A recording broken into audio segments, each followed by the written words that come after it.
হরে কৃষ্ণ কৃষ্ণ কৃষ্ণ হরে হরে, হরে রাম রাম রাম হরে হরে।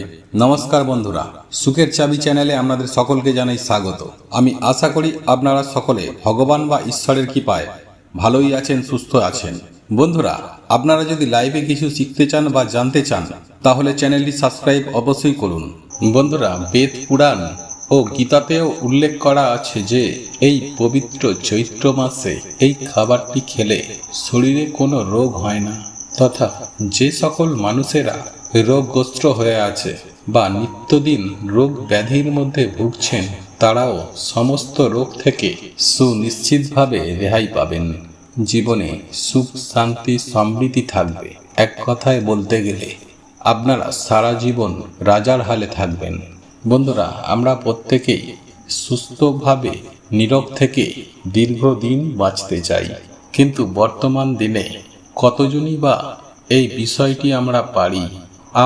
আপনারা প্রত্যেকেই জানি যে মানুষের সুস্থ থাকার পেছনে সবথেকে বেশি যেটি গুরুত্বপূর্ণ ভূমিকা পালন করে তা হলো ভোজন, অর্থাৎ প্রত্যেক দিন সে কোন খাবার গ্রহণ করছে সেই বিষয়টি অত্যন্ত গুরুত্বপূর্ণ। কারণ ভোজন এমন একটি জিনিস যা আপনার শরীরকে খারাপও করে দিতে পারে, আবার শরীর ও স্বাস্থ্যকে ভালো করে তুলতে পারে। আর এই জন্যই বলা হয় যে খাবার যতটুকু পরিমাণ শরীরের জন্য প্রয়োজন ততটুকুই খাওয়া উচিত এবং সদা সর্বদাই পুষ্টিকর খাবার গ্রহণ করা উচিত, যাতে আপনি সদা সর্বদাই একদম ফিট থাকতে পারেন। সেই কারণেই বন্ধুরা, আজকে আমি আমার এই ভিডিওটির মাধ্যমে এমন একটি খাবারের কথা জানিয়ে দেব যে খাবারের উল্লেখ আমরা আমাদের বিভিন্ন শাস্ত্র ও গ্রন্থে, বেদ পুরাণ, এমনকি শ্রীমদ্ ভগবদ গীতাতেও উল্লেখ করা আছে। এই খাবারকে আয়ুর্বেদে অমৃত আহার বলে আখ্যা দেয়া হয়েছে, যাতে কোনো ব্যক্তি যদি নিজের খাবারের মধ্যে প্রত্যেক দিন এই খাবারটি সামিল করতে পারেন তাহলে কোনো প্রকার রোগ আপনাকে ছুঁতেও পারবে না। এটি নিজে থেকেই একটি পরিপূর্ণ খাবার, আর এটা এমন একটি খাবার যা যুগ যুগ ধরে ভারতীয় সংস্কৃতি একটি অংশ হয়ে চলে আসছে। তবে অনেকেই এই খাবারটির সঙ্গে খুব একটা পরিচিত না হওয়ায় এই খাবারটি গ্রহণ করা থেকে নিজেদেরকে বঞ্চিত রাখেন, যে কারণেই বাড়িতে অসুখ বিসুখ, নিত্য রোগ ব্যাধি লেগেই থাকে। তাই বন্ধুরা, আপনারা যদি আজ থেকেই এই খাবারটি গ্রহণ করতে পারেন তাহলে আপনি সুনিশ্চিত রূপেই আপনি আপনার বিভিন্ন প্রকার রোগ যেমন সারিয়ে তুলতে পারবেন, ঠিক তেমনি দীর্ঘদিন আপনি সুস্থ ও নীরোগ থাকবেন। কোন সেই খাবারটি যাকে আয়ুর্বেদে অমৃত আহার হিসাবে গণ্য করা হয়েছে এবং কিভাবে কখনই বা এই খাবারটিকে গ্রহণ করতে হয় তা জানতে এই প্রসঙ্গে বিস্তারিত জানার আগে আপনাদেরকে বলে রাখি, আপনি যদি আমাদের চ্যানেলে নতুন হয়ে থাকেন তাহলে চ্যানেলটি অবশ্যই সাবস্ক্রাইব করুন এবং পাশে থাকা নোটিফিকেশন বেল আইকনটি ক্লিক করুন। কারণ আমি বিভিন্ন প্রকার তন্ত্রমন্ত্র, বশীকরণ, টোটকা, বাস্তু টিপস, জ্যোতিষশাস্ত্র, পুজো আরাধনা এবং ব্ল্যাক ম্যাজিক করা নিয়ে নিত্য নতুন ভিডিও আপলোড করে থাকি, যা প্রয়োগ করার মাধ্যমে আপনার জীবনে থাকা সকল প্রকার সমস্যার সমাধান হবে। চলুন এবার মূল আলোচনায় প্রবেশ করা যাক। তবে মূল আলোচনায় প্রবেশ করার আগে আপনারা যদি স্বয়ং পরমেশ্বর ভগবান শ্রীকৃষ্ণের আশীর্বাদ ও কৃপা পেতে চান তাহলে জয় শ্রীকৃষ্ণ রাধে রাধে লিখে কমেন্ট অবশ্যই করবেন। বন্ধুরা, আজ আমরা যে খাবারটি নিয়ে আলোচনা করতে চলেছি এই খাবারটির সম্পর্কে মূলত যে সকল ব্যক্তিরা জিমে যান বা শরীর চর্চা করে থাকেন তারা এই খাবারটির সম্পর্কে খুব ভালোভাবেই যুক্ত। আমাদের বয়স্ক দাদু ঠাকুমারাও এই খাবারটি বারবারই খেতে বলতেন। আর এই খাবারটি হলো অঙ্কুরিত আহার। এটি একটি বেঁচে থাকার খাবার যার মধ্যে প্রাণ শক্তি ব্যাপক পরিমাণে থাকে, যা আপনার শরীরের যে কোনো রোগকে সহজেই সারিয়ে তুলতে পারে। যখন 4-5টি অঙ্কুরিত দানা শস্যকে মিলিয়ে তাকে রোজ সকালে ব্রেকফাস্টে অর্থাৎ সকালের খাবারের সঙ্গে খাওয়া হয়, তখন শরীরের মধ্যে তা অমৃত হয়ে যায়। আর এই কারণেই একে আয়ুর্বেদে অমৃত আহার বলা হয়েছে। তাই বন্ধুরা, রোজ সকালে প্রাতঃকালীন আহার অর্থাৎ ব্রেকফাস্টে পরোটা, জ্যাম বা পাউরুটির বদলে এই অঙ্কুরিত আহারকে সদা সর্বদাই গুরুত্ব দিন। এই অমৃত আহার বানানোর জন্য রোজ রাতে কাঁচা ছোলা, কাঁচা বাদাম, কাঁচা সয়াবিনের বীজ, কাঁচা মুগ, কাঁচা মেথি পরিষ্কার জলে সামান্য পরিমাণ ভিজিয়ে রাখতে হয়। এই সকল জিনিসকে একসঙ্গে একটি পাত্রে নিয়ে সারা রাত জলে ভিজিয়ে রাখার পর প্রায় 16 থেকে 24 ঘন্টা পরে এই দানা শস্যর মধ্যে থেকে অঙ্কুর বের হতে থাকে। আর তখনই এই খাবার অমৃত খাবার হিসাবে গণ্য হয়। এই খাবারকে রোজ কাঁচা হিসাবে খেতে হবে। এই অঙ্কুরিত আহারগুলি শরীরের জন্য যেমন স্বাস্থ্যকর, ঠিক তেমনি এই খাবারগুলি খাবার ফলে শরীরের মধ্যে থেকে অনেক প্রকার রোগ একেবারেই নির্মূল হয়ে যায়।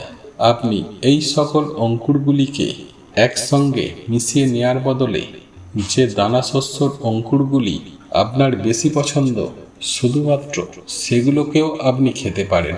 কিংবা প্রত্যেক দানা শস্যর অঙ্কুরগুলি একদিন এটা, অন্যদিন পরেরটা, এইভাবেও খেতে পারেন। এর মধ্যে বন্ধুরা ভরপুর মাত্রায় প্রোটিন যেমন থাকে, ঠিক তেমনি ভিটামিন, মিনারেলসও থাকে। অঙ্কুরিত আহার আপনার হাড়কে যেমন মজবুত করে, ঠিক তেমনি শরীরের ইমিউনিটি পাওয়ারকেও প্রচুর পরিমাণে বৃদ্ধি করে। কিন্তু আপনাকে সবসময় খেয়াল রাখতে হবে বন্ধুরা, যখন বীজকে অঙ্কুরিত করা হয় তখন সেই বীজগুলির মধ্যে আয়রন, ভিটামিন সি, ফসফরাস মাত্রা অধিকাংশই বেড়ে যায়। তাই একটি দানা শস্যকে অঙ্কুরিত করার ফলে তার মধ্যে গ্লুকোজের পরিমাণ যেমন বেড়ে যায়, ঠিক তেমনি অন্যদিকে এটিকে ভিজিয়ে খাওয়ার ফলে এর স্বাদও বৃদ্ধি পায়। তাই এইগুলি খুব সহজে হজমও হয়ে যায়। কিন্তু আপনাকে এই জিনিসটির ওপর খেয়াল রাখতে হবে যে এই অঙ্কুরিত আহারগুলি কখনোই যেন পচা না হয়, না হলে এইগুলি আপনার শরীরে ক্ষতি করতে পারে।